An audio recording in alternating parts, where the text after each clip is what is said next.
A blessed, blessed Wednesday morning po sa bawat isa. Good morning, good morning, good morning. Tayo ay gaganap ulit, no, na itong ating morning devotion, no. Pagpapatuloy natin yung ating day 3, no, sa 5-day series natin, no, nitong Channel of Blessing, na ang title ay Flowing Grace. Ayan, Flowing Grace. Ayan. At sa ating pagpapatuloy, bago tayo magsimula, tayo muna ay yumuko at manalangin. Ama naming Diyos na makapangyarihan sa lahat, Ama, maraming salamat po sa napakagandang umaga na ito na kaloob mo sa amin. Maraming salamat sa panibagong kalakasan, sa pag-iingat mo sa amin sa buong magdamag, at sa patuloy, Panginoon, na pagkakataong pinagkakaloob mo sa amin para kami ay makaganap ng morning devotion. I-bless mo po ang gawain na ito, Panginoon. I-bless mo po ang bawat isa na nakakasama namin online, mga nanonood ng replay ng live na ito. At gayon din, Panginoon, ang iyong lingkod na gabayan mo po, Panginoon, sa pangunguna sa pag-aaral namin ng iyong salita sa umagang ito. Bigyan mo po ako ng karunungan, kalakasan, Panginoon, na maibahagi ang iyong mga salita ng tama at may karunungan. At Ama, patuloy ko rin hinihiling na haplusin mo ang iyong mga anak na dumaraan sa mga pagsubok sa buhay at mga pagkakasakit. Patuloy mo po silang pagalingin at bigyan ng katagumpayan, Panginoon, sa mga pagsubok na kanilang pinagdaraanan. At Ama, gawin mo po nawa kami laging karapat-dapat sa pagharap sa iyo, sa gawain na ito. Tulungan mo kami, Panginoon, na magkaroon kami ng malinis na puso, Panginoon, at katanggap-tanggap sa iyong paningin. Muli, ang lahat ng ito'y dalangin namin sa matamis na pangalan ni Jesus. Amen. A blessed morning sa bawat isa. Good morning kay Sister Michelle Mendez, no? Mitch Mendez, no? Pero alam ko Gloria na ang apelido nito, pero kasi nakalitaw dito ay Mitch Mendez. Ayan, a blessed, blessed morning sa iyo, Sister Mitch. Ayan, at sa ating mga makakasama pa later, no? So, ating ipagpatuloy, no, yung ating gawain sa araw na ito, na nasa day 3 na tayo nitong ating series ng God's Channel of Blessing or Channel of Blessings, no, Flowing Grace. So ngayong day 3, ang title natin is Clearing the Blockage. So yan. So recap ulit tayo, no? Recap. Yung first day natin, ang title is The Source and the Stream. Alam natin, no, kung saan nagmumula ang lahat ng mga pagpapala. Ito ay buhat sa ating Panginoong Diyos. Kaya tayo dapat ay laging nakakapit, no, sa ating Panginoong Diyos. Kumbaga, ang illustration na ginamit natin dito ay yung puno ng ubas, no, kung saan andun din yung verse na sinasabing ako ang puno ng ubas at kayo ang sanga, no? Apart from me, you can do nothing, no? Kung hindi tayo nakakabit sa puno, wala tayong magagawa. So, napakahalaga na tayo ay connected sa ating Panginoong Diyos para tayo ay maging channel of blessing. And number 2, no, blessed to be a blessing. Ayan. So, kailangan, no, sa ating puso, sa ating isip, no, nais nating maging pagpapala rin sa iba, no, yung hindi ma-stuck sa atin, no, yung mga pagpapala, kundi andun yung concept natin, yung sa ating pag-iisip na dapat ito ay ma-share, no? Lahat ng natatanggap kong pagpapala ay hindi lamang para sa akin, no? Ito ay meant to be shared, no? Ang magandang illustration talaga dyan is katulad ng isang puno, no? Yung kanyang bunga ay hindi naman meant para kainin niya yung bunga niya, di ba? Ito ay meant para sa mga taong dumaraan o nagugutom o mga nagbabiyahe na pagka napadaan sila is wow, may bunga talaga tayong pwedeng kainin, no? So it is meant to be shared, no? Pero kahit ang bunga natin ay meant to be shared o meant for others, no? Meron din tayong special na pagpapala, no? Kumbaga parang sa puno, yung ugat ng puno habang siya nagbubunga ay lumalalim ito, no? Lumalalim at tumitibay yung puno, lumalaki siya, no? Yung trunk niya lumalaki, nagiging mas matibay siya na puno. So isa 'yon, no? Alam natin, no, ang ating Panginoong Diyos, siya ay capable na gawin ang lahat ng mabuti para sa atin. So mas lalalim yung ating pananampalataya sa ating Panginoong Diyos, mas magiging matibay tayong lingkod niya. Ayan. So ngayon, dito na tayo sa third day, no? Clearing the blockage. Ayan. Clearing the blockage, no? So on day 3, no, we address the reality that even a connected channel can become ineffective, no, if it is obstructed. To stay a flowing race, we must perform regular maintenance on our heart. Yan. Kumbaga sa tubo, alam mo yung tubong pinagdadaanan ng tubig, no? Pagka may mga bumara dyan, no, hindi na dadaloy yung tubig, no. Syempre, alam natin, no, pagka lalo na sa atin ng mga nanay, pag tayo ay naghuhugas, no, 'di ba sa ating lababo, merong salaan 'yan, no? Sinasala niya yung mga kanin, yung mga natirang pagkain, no, pag naghuhugas tayo, para yung salaan na yun hindi papasok yung mga kanin dun sa tubo, dahil pag tag-clog yun, ay sigurado aapaw yung ating lababo, no, yung ating sink. So ganun ini-illustrate sa atin itong blockage, no, yung pagpapala ng ating Panginoong Diyos. Hindi siya dadaloy ng tuloy-tuloy kung merong mga babara dito. Yan. Okay, so clearing the blockage. So ito yung pinakaugat nitong ating pag-aaral sa umagang ito. Sabi, a pipe can be connected to a powerful reservoir, but it is filled with debris. Only a trickle of water will come out, no? Yun na nga, katulad nung binabanggit kong example sa inyo, no, sa tubo. Kung ito ay malalagyan ng mga kung ano-anong magka-clog dito, no, yung water tulo lang, no, tutulo lang, hindi talaga lalabas yung tubig na marami. So in spiritual life, our debris consist of internal attitude. Ayan. So sa spiritual, no, na aspeto, no, natin, etong mga ano bang tawag doon, yung nagka-clog na itong mga bumabara, yun yung tamang word. Etong mga bumabara dun sa tubo, no, sa ating buhay, ito yung mga attitude natin, katulad ng fear, no, yung pagiging matatakutin, no, pride, yan, mapagmataas, na ugali, and bitterness, no? Ito yung pinaka hindi magandang result na, no, na yung meron kang bitterness, hindi ka makapagpatawad, no?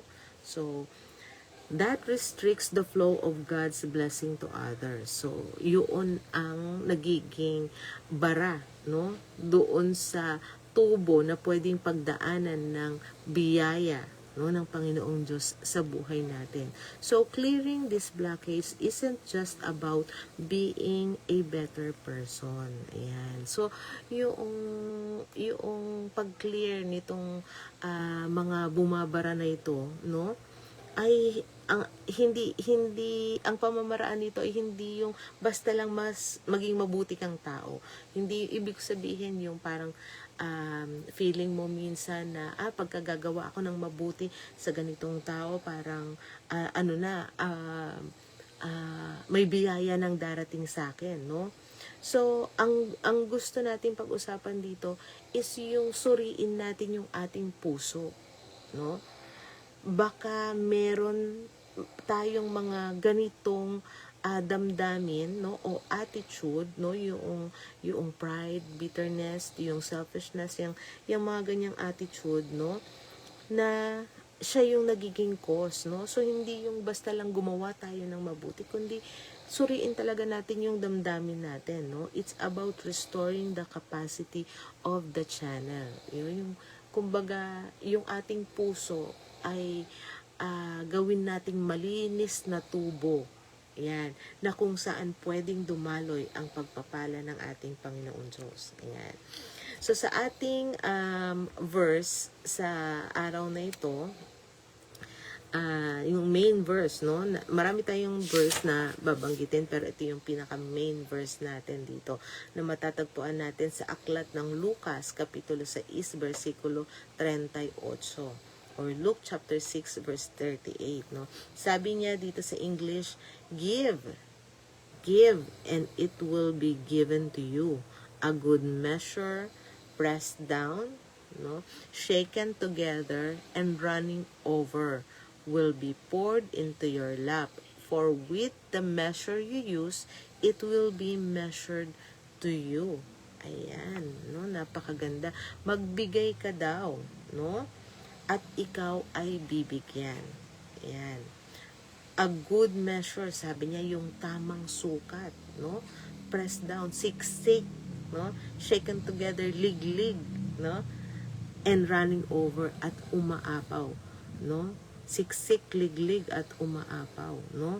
Yun ang ibibigay sa atin, no? Magbigay lang tayo at tayo ay bibigyan, no, ng tamang sukat, siksik, liglig at umaapaw, and will be poured, no, into your lap. Darating, sabihin, di mo paghihirapan, no? Magbigay ka at darating na lang sa'yo, no? For with the measure you use, it will be measured to you. Napakagandang bagay na ma-experience natin ito, no? Itong biyaya na ganito. So, alam mo, marami kaming experiences dito. Isang ma-share ko sa inyo, no, yung si Mami, no, dati meron siyang si Daddy kasi nag-a-abroad, no, and minsan yung budget niya parang no, kinakapos na. Pero merong kakatok niyan sa amin, hingi ng tulong.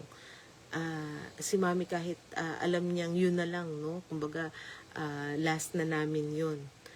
Parang hindi niya maatim na hindi itulong. Kaya ibibigay niya yun. And alam niyo, miracle, na bigla na lang din dumarating, no? Yung remittance ni Daddy. Although, siguro, isa sa reason, no, na hindi hindi nag-aatubili, no, or hindi nagdadalawang isip si Mami sa pagtulong dahil alam niya na meron siyang monthly, no, na matatanggap. Pero it's like ganun din yun sa Panginoon, no? Kumbaga, alam natin ang Panginoong Diyos ay hindi magkukulang sa atin, no? So, bakit tayo matatakot na tumulong? Alam natin na anytime pwede niyang ihulog ang biyaya o pagpapala sa atin, no? Hindi lang monthly, no? Alam natin na anytime pwede tayong may matanggap sa ating Panginoong Diyos. So, bakit tayo matatakot na tumulong? Ayan. Meron pa akong isa. Ito, lagi ko yata to na ikukwento, no? Yung kasamahan ko sa trabaho. Kasi yung ninang niya, nakulong, no? Parang it's about estapa, parang gano'n. So, nakulong siya. And then, tumawag sa kanya, humingi ng tulong na kailangan niya ng pera para at least meron siyang ipangbili ng pagkain. Kasi sa kulungan, kumbaga kung walang dadalaw sa'yo, syempre ang kakainin mo yung mga pagkain doon sa kulungan. Pero madalas daw pagka ang kwento nila is agaw-agawan sila doon or minsan hindi mo makain yung pagkain doon. Kaya ang ginagawa ng iba, kung may pera sila, nagpapabili sila sa labas, tapos para makakain sila ng maayos. So tumawag sa kanya, nagkataon talaga ang laman na lang ng ATM niya is 300 pesos dahil wala pa yung sahod, no? So yun na lang yung natitira, 300 pesos. Although meron siyang ina-expect, no, na sahod niya, pero ilang days pa bago. So yun na lang yung natitira niya talagang allowance. Ngayon, sabi niya, since kailangan talaga, so inisip niya, makakapasok din naman ako, pwede naman akong sumabay sa trabaho, and then sa kantin, kasi sa kantin namin nun sa trabaho, pwede ka magpalista. So, parang naisip niya, sige, sabi niya, kahit ito na lang talaga yung pera ko, 300, ibibigay ko na lang. So, pinadala niya yung 300. And then, after noon, tumawag, no? Pagkapadala niya, tumawag or nag-text yata yung kanyang kapatid sa malayong lugar.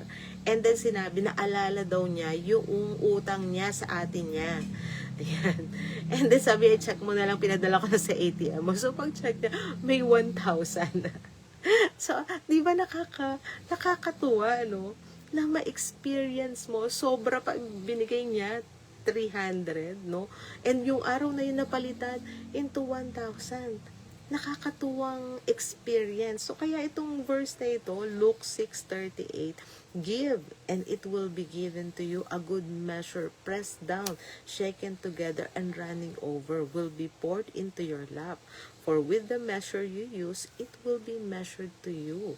Diba napakaganda na ma-experience natin sa atin, no? Sa ating sarili.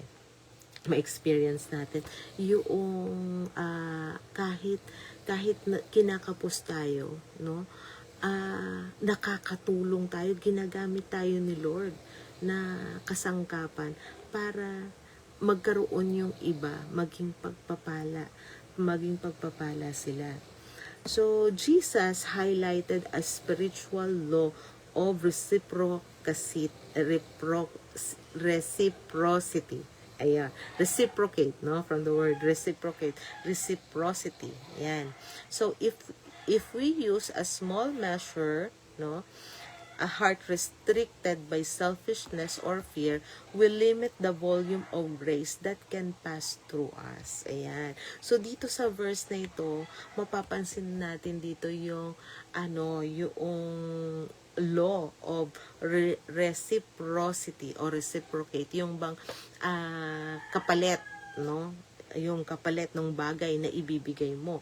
So, if you use daw a small measure, no, kung maliit lang, no, dahil nga restricted lang yung yung kayang ibigay nung damdamin mo o yung pagtulong na gusto mong ibigay, no, restricted lang, no? Bakit ba ito nare-restrict, no?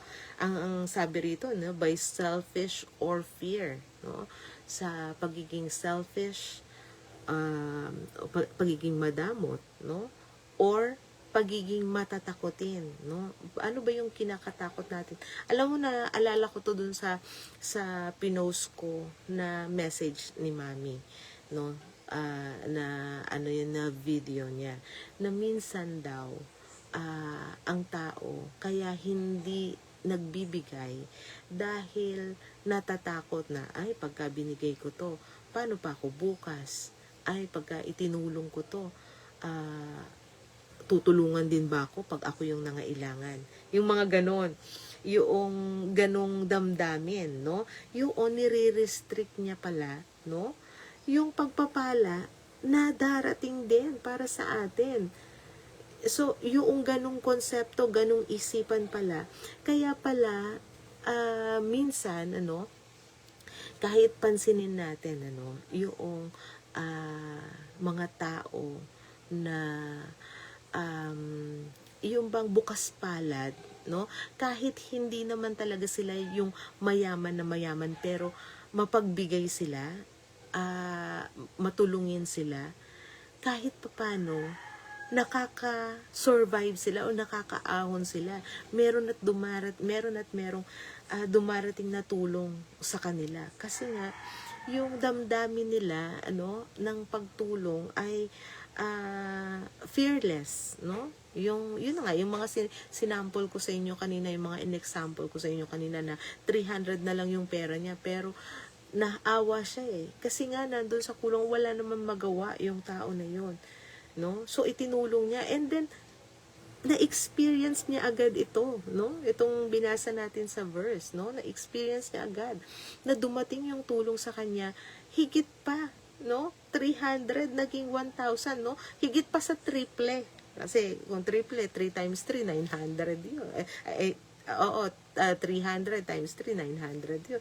1,000 yung binigay ng kapatid niya, no? Nung binayaran siya, naalala niya, siya siguro nakalimutan niya na yung ibinigay niya dun sa kapatid niya na, or pinahiram niya, pero naalala siya. So, hinaplos ni Lord, no? Yung puso nitong kapatid niya na, padalan mo na yung ate mo.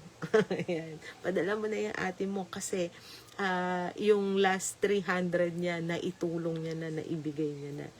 So, napakagandang testimony nga yung mga ganitong bagay, no? Nagpapatunay sa atin na ang pangako ng Panginoong Diyos, no? Pag tayo ay nagbigay, no?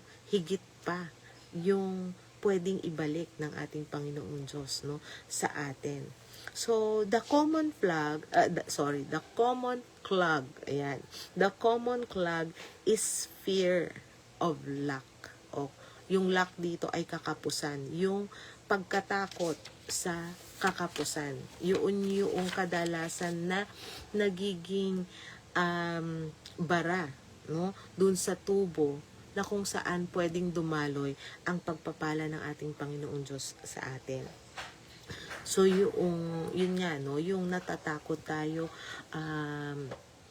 paano na bukas ko ibibigay ko ito, kung itutulong ko ito, yung gano'n, no? So, we worry that if we give our time, our money, or conditional energy, yan, we will run out. Yan. So, minsan natatakot tayo. Hindi lang naman money although ito yung kadalasan, no? Kaya nahihirapan minsan tayong tumulong kasi naiisip natin na baka mamaya pag ako yung nangailangan, wala namang tutulong sa akin, yung mga ganun.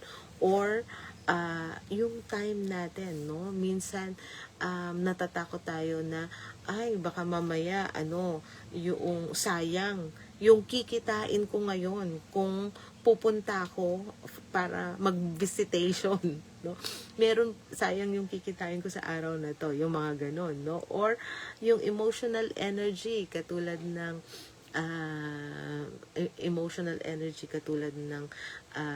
gusto mong, yun na nga, gusto mong samahan yung kapatid na nalulungkot or nalulumbay, pero ang pakiramdam mo is ako nga pag ako yung merong problema, wala namang sumasama sa akin. Mga ganon, nagiging selfish tayo, and yung bang tinitignan natin yung ating sarili, and andun din yung fear na pakiramdam natin baka mamaya pagka tayo na yung in need, baliwalain lang din naman tayo, parang ganon. So yung mga ganong bagay, no, yun ay mga bara sa tubo ng daluyan ng pagpapala ng Panginoong Diyos sa atin. So, the fear turns us into a closed system. Yon, sarado. Kaya tayo sarado sa mga nakikita natin na pangangailangan ng ating kapwa. No? Kaya natin isinasarado. Naalala ko yung uncle ko noon na gabing-gabi may kumatok, no, sa bahay niya na humihingi ng tulong na kung pwede magtago lang muna siya kasi may humahabol sa kanya, no, gusto siyang patayin. And syempre minsan nakakatakot kasi pwedeng itong tao na ito ay ano no, masamang tao talaga pero tutulungan mo. Yan. Pero alam mo, yung uncle ko kasi pastor siya, pero tinulungan niya, itinago niya, no? Yung tao na yon. And then yun na nga, may kumakatok na nga no, no? May dalang ano, kumbaga may mga weapon no na dala. And sinabi niya, wala akong nakita doon. Tignan niyo, baka tumakbo doon. Yun. Pero itinago niya. So yung character na yon na napansin ko sa uncle ko, isang character kung bakit ang blessing sa kanya tuloy-tuloy kasi andoon yung ano niya, yung pagiging fearless niya sa pagtulong, no? Kumbaga, oo, totoo na totoong may nagawa ito, pero kasi papatayin siya. Ayan. So, kung meron man siyang nagawa, sa kanya, gusto niya laging may pagkakataon ang isang taong magbago, no? So, after no, hindi natin alam, pero pwedeng mula doon, no, pwedeng magkaroon ng pagbabago sa buhay ng taong yon, no? Hindi natin alam, no? So, nung time na yun, at least nakatulong siya, no? Natulungan niya. So, anuman, no, yung kasalanan ng taong yon sa side niya, alam niya, gumawa siya ng mabuti. Hindi niya hinayaan yung takot, no, na isarado niya yung pinto, no, ng kanyang tahanan sa isang taong nangangailangan, no, ng tulong ng time na yon, no. Naalala ko, meron kaming kakilala noon, no, and ano siya, nung time na yun ay public enemy number 1 siya. And dumating nga siya, no, sa bahay namin. So hindi siya basta kakilala, malapit na tao siya sa amin. And humiling siya ng tulong na kung pwede magstay lang siya for a night doon. Takot na takot kami. Mga maliliit pa kami noon. Takot na takot kami ng mga kapatid ko. Ayan, si John, si Kuya, ano, takot na takot kami. Tapos pero si Mami, kahit natatakot siya, makikita mong nilalakasan niya yung loob niya, hindi niya pinapahalata na natakot siya. Tapos, so nakatulog, halos di kami nakatulog, no? Nakikiramdam kami buong magdamag, no? Kasi andun yung iniisip namin, baka mamaya may nakasunod pala sa kanya, sinundan pala siya, tapos doon sa bahay namin, yung mga ganun, no? So, lahat kami, ang aga namin gumising kasi halos hindi kami nakatulog. And then, sabi ni Mami, ihatid nyo siya doon sa ang nag-drive yata si John. Ayan. Tapos si Kuya, hindi na ako kasama. So hinatid siya. So hanggang hindi daw nakakasakay sa bus, parang halos hindi sila makahinga, no? Pero yun yung part na na bagay na alam kong hindi niya nakakalimutan sa amin, no? Actually nakakalungkot na wala na siya. Pero bagay na nabanggit niya nung buhay pa siya, hindi niya nakakalimutan, no? Yung kumbaga alam niya natatakot kami. Natatakot kami sa kanya. Pero hindi namin sinarado yung pintuan, no, sa kanya, no, para tulungan siya. Yun. So, no, when we give, you aren't losing, you are making room for more. Ayan. Yun yung maganda doon, no? Tandaan natin na kung tayo ay magbibigay, no, hindi tayo nawawalan, kundi nadadagdagan tayo. Ayan.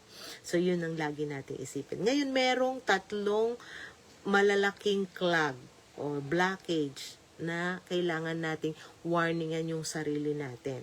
Ito, number 1, ito yung pinaka malaking clog, no, sa buhay natin, yung pride, no? Bakit yung pride? Yan yung madalas na nagiging bara sa daluyan ng pagpapala ng ating Panginoong Diyos. Kasi thinking dito tayo. Kasi sineparate ko pala yan. Ayan. Okay. Okay, sige. Thinking the blessing is because our our own merit which makes us want to keep the credit. Ayun, yun pala yung pride, no? Thinking that blessing is because of our own merit, no?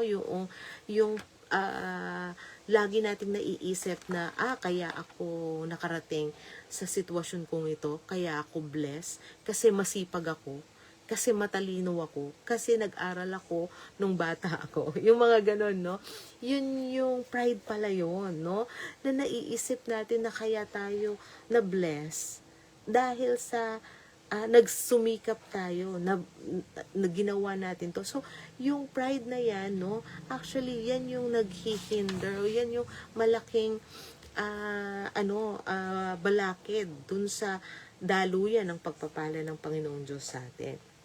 So, sabi nga dito sa Proverbs 16:18, ayan, pride goes before destruction. Ayan. A haughty spirit before a fall. Ibig sabihin, bago ka bumagsak, nauuna palang dumating sa'yo ay yung pride, yung pagiging mapagmataas mo. Yun. So, kung meron kang mapagmataas na puso, automatic ang kasunod niyan ay pagbagsak o distraction. So, think of a pipe, no? That starts to extend, think of a pipe that starts to expand, no? Or change shape because it thinks it's more important than the water flowing, no? Yun. So, ito yung analogy natin, di ba? Yung pipe, no? So, imaginein mo kung ang tingin nung pipe, mas mahalaga siya kesa dun sa dumadaloy sa kanya, no? So, anong gagawin niya? So klinag niya, no? Tinakpan niya nitong pride, no? So, yung dumadaloy na tubig, no? Masyadong malakas, no? Yung dumadaloy na tubig. Pero kasi gusto niyang iklag. Kasi nga, masipag ako, magaling ako, so lahat ng pagpapala na meron ako, akin lang talaga to. Kasi pinaghirapan ko to parang ganon. So, imagine mo yung bumubuhos na pagpapalang yan, no?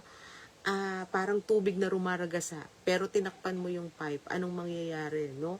So, mag-iiba na ng, parang lumulobo na yan, and mag-explode na, no? So, later on, babagsak na. So, parang ganun yon sa buhay natin. Kung lagi nating iniisip na lahat ng na-achieve natin sa buhay natin ay dahil sa atin, no? Later on, meron tayong mararanasang masakit na pagbagsak. Hindi yun ang gusto ng Panginoon at hindi yun ang pagpapala ng ating Panginoong Diyos, no? So when we become haughty or prideful o mapagmataas, we begin to take credit for the blessing God is flowing through us. Yan. So kapag mapagmataas tayo, lahat ng credit feeling natin tayo ang gumawa nun. We start thinking, I am the one being generous. Yan. So kung halimbawa, nagbibigay ka ng tulong, yan si tinulungan ko yan Hindi yan makakaahon kung hindi ko tinulungan. Mga ganon, no? Ganon yung pride. Ganon. I am the one who is wise. No? Ako ang marunong. Kumbaga, sa aming pamilya, akong pinakamarunong. Kaya ako yung pinakaganito. No? So, that's pride, no? So, this attitude create a structural weakness in our character. Yan. So, yung pride, no? Yun ang nagbibigay ng kahinaan, no? Sa character na meron tayo, no?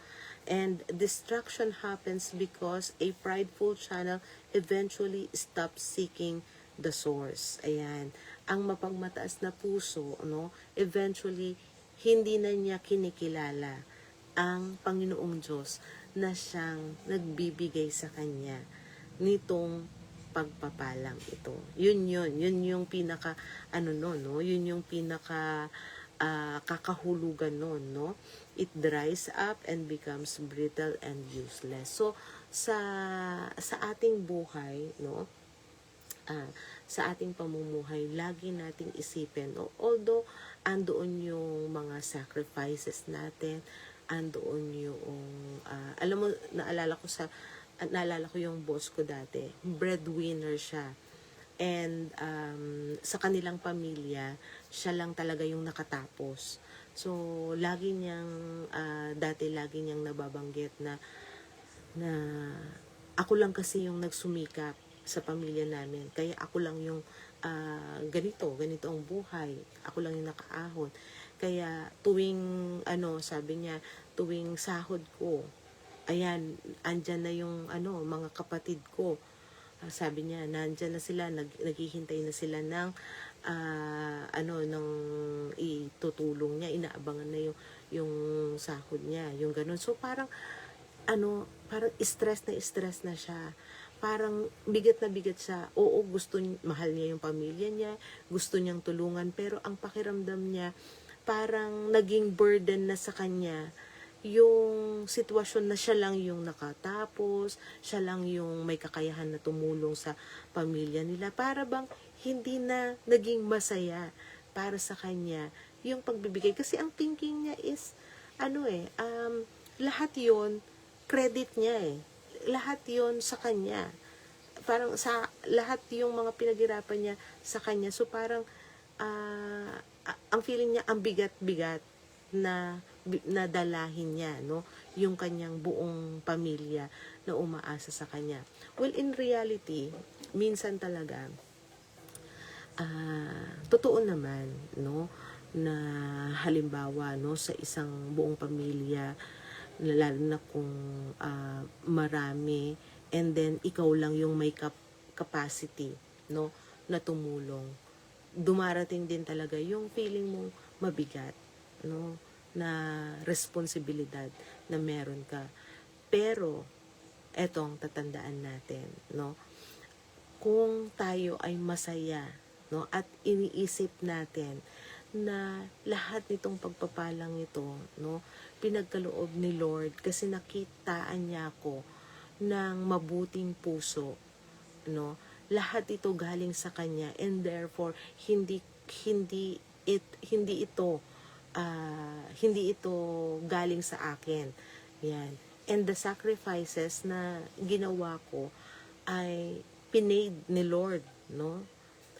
Hindi magiging mabigat para sa atin, no, ang tumulong, no, sa mga mahal natin sa buhay. Yan. Para yan sa mga, kumbaga, only breadwinner, no, sa family. Tatandaan natin yun na magiging maluwag, no, pero syempre andun din yung discipline, no, na kailangan din nating ipakita sa ating mga mahal sa buhay, na tulungan din natin na mag-catch din sila ng fish, no, yung hindi lang natin sila bibigyan ng fish, tulungan din natin silang magkaroon din sila ng opportunity, no, sa buhay. Pero totoo 'yon, no? Kasi madalas ko 'yan na sa mga kaibigan, no? Yung siya lang yung breadwinner sa family, and parang mabigat na dalahin, no? Ganyan, lalo na kung halimbawa may pamilya na rin siya, and then lahat is umaasa sa kanya. Magiging magaan, no, yung damdamin mo pag nabuksan yung isip mo na lahat ng pagpapalang meron ka ay mula sa ating Panginoong Diyos. Ayan. So dito, no, tuloy natin, no. James, ayan. Aklat ng James, chapter 4, verse 6, o Santiago, kapitulo 4, versikulo 6. Ayan. So, sa James chapter 4, verse 6, basahin ko sa English, but He gives us more grace. That is why Scripture says, God opposes the proud, but shows favor to the humble. Ayan. So, He gives more grace, no? Ibig sabihin, mas maraming pagpapala sa may mapagpakumbabang loob.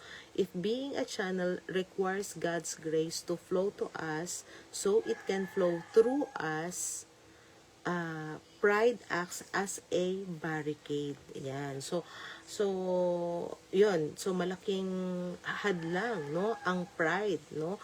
Para sa buhos ng biyaya ng ating Panginoong Diyos sa atin. So, the Greek word for opposes is antaitasomai. Antaitasomai, no? Means to rage in battle against. So, when we are prideful, we aren't just clags, no? Hindi lang tayo pag may pride tayo, hindi lang tayo balakid or hindi lang tayo ano bang tawag doon? Clag. Ano na nga yun sabi ko sa clag? Bara. Yun, hindi lang tayo bara doon sa daluyan ng pagpapala. Kundi, actually, we are working against God's plumbing, no? Yung God's plumbing system. Nagiging nagiging sagabal tayo. So, nagiging against tayo sa gusto ng Panginoong Diyos na mangyari kung tayo ay merong pride, no? However, humility acts like a, ano to? Ako yung nagsulat eh. Like a wide open volume. So, humility says, Lord, I have nothing on my own. Let your grace flow through me. Yan. So, kung tayo ay may kababaang loob, no? Tayo ay ginagamit ng ating Panginoong Diyos para mag-flow yung kanyang biyaya, no? Magtuloy-tuloy yung biyaya na gusto niyang iparating sa mga tao, no? Sa bawat isa, no, na connected sa iyo. Yan. So, wag nating hayaan na itong pride na ito ay maging bara, no, sa daluyan ng pagpapala ng Panginoon Diyos sa atin. Okay. So, yun yung number 1. Yun yung medyo mahaba kasi yun yung pinaka. Ang number 2 is unforgiveness. Ayan. Bitterness acts like a physical dam, no, stopping the flow of God's love because we are holding on to a debt. Ayan. So, yung verse natin dyan is Matthew 6:14 to 15. Ano? Basahin nyo na lamang sa inyong mga bahay. No? Kasi ito, no, yung bitterness na ito, kaya siya malaking clag, no, sa atin. Alam natin na gusto ng Panginoong Diyos yung tayo ay magpatawad, ano? Pero kung wala ang pagpapatawad sa ating puso, hinahadlangan nito yung malaking pagpapala. Meron akong dating video, alam ko na i-share ko kay Ading Shirley. Ayan si Ading Shirley. A blessed morning sa iyo at sa lahat ng mga kasama mo sa iyong tahanan, no? At gayon din si Ate Rose. Andito rin pala si Ate Rose at yung aking anak. A blessed morning po sa inyo. So naalala ko, meron ako na i-share, no, na businessman ito na hindi naman niya binanggit ang tungkol sa Panginoon, pero sinasabi niya na ang universe daw ay merong system na pagka merong kang kagalit, no, at hindi ka nagpapatawad, 1 million ang nawawala sa iyo. Yon. So itong businessman na to ay mayaman kasi siya. Kaya parang nagiging yung salita niya parang kapanipaniwala, no? Kahit yun nga lang hindi niya binabanggit ang Panginoong Diyos, no? Pero ang binabanggit niyang word is universe. So alam naman natin kung sinong gumawa sa universe. Kaya naalala ko sa Ading Shirley, no? Sabi niya in a way kasi yun naman yung gusto ng Panginoon. Sabi niya, magpatawad tayo. At yung pagpapalay, hindi man binanggit sa Bible, no, na 1 million, pero maaring mas higit pa doon. Kasi yung peace of mind, no, yung happiness, yung mga bagay na hindi nababayaran ng pera, no, dumarating sa atin. Yan, thank you kay Ading Shirley, nabanggit niya yun sa akin. Kaya naalala ko yun. Kaya sabi ko nga, oo nga, no? Pero, nagtatawanan kami kasi, sabi ko, oo nga, no? Pero, parang, magandang gawin kong manifestation sa sarili ko na, kailangan patawarin ko to kasi 1 million din to. O kaya kung naiinis ka sa isang tao, ayaw kong magalit sa kanya kasi sayang yung 1 million ko. Yung mga ganun. Naalala, ewan ko kung naalala ni Ading Shirley. So, yun yung naisip ko rito eh. Totoo yun yung bitterness, no? It acts like a physical dam, no? Nagiging hadlang siya. So, kung meron man kayo, mga tao na hindi nyo mapatawad, patawarin nyo na sa inyong puso. So, isipin ninyo na hindi dadaluyan ng Panginoong Diyos ng pagpapala ang pusong merong galit sa kanyang kapwa. Ayan. So, self-centeredness, yan ay yung last, no? Yung third, no? Self-centeredness. Yung verse natin dyan is Philippians chapter 2 verse 4, no? Sige na nga, basahin natin. Wait lang. Philippians chapter 2 verse 4. Sabi niya rito, huwag tignan ng bawat isa sa inyo ang sa kaniyang sarili, kundi ang bawat isa naman ay sa iba't iba. Ayan, no? So, dito, no, self-centeredness. So, when our eyes are focused only on our own needs, we become blind to the downstream needs of others. Yan. Kaya siya isang malaking bara sa daluyan ng pagpapala ng Panginoong Diyos kasi yung focus niya ay sa sarili lamang niya. So, wala yung focus niya sa ibang tao. So, dito sa verse na to, no, pinaaalahanan tayo na i-focus natin yung ating paningin sa pangangailangan ng iba, huwag sa ating sarili, para tayo ay maging daluyan, no, ng pagpapala ng Panginoong Diyos, no, sa bawat isa. Ayan. So, napakagandang paalala sa atin, ano? Meron ako last na verse. Hebrews chapter 13 verse 16.